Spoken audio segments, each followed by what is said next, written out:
ঐতিহ্যবাহী ফতে খাবার আছে আমার বাড়ির ছোট ভাইটা এলে ফতেহা পার্টি দাওয়াত দেয়নি দাওয়াত চাইছে আওয়াজ আসে না দাওয়াত দিছিল না এরকম আগে দাওয়াত ছাড়া কোথাও যাই না আমরা। দাওয়াত দিছে দাওয়াত দিল।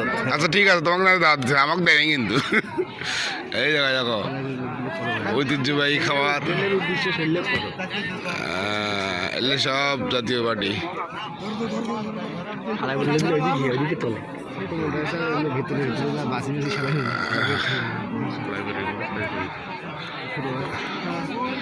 নিয়ে যা একজন খাবার কেমন হয়েছে।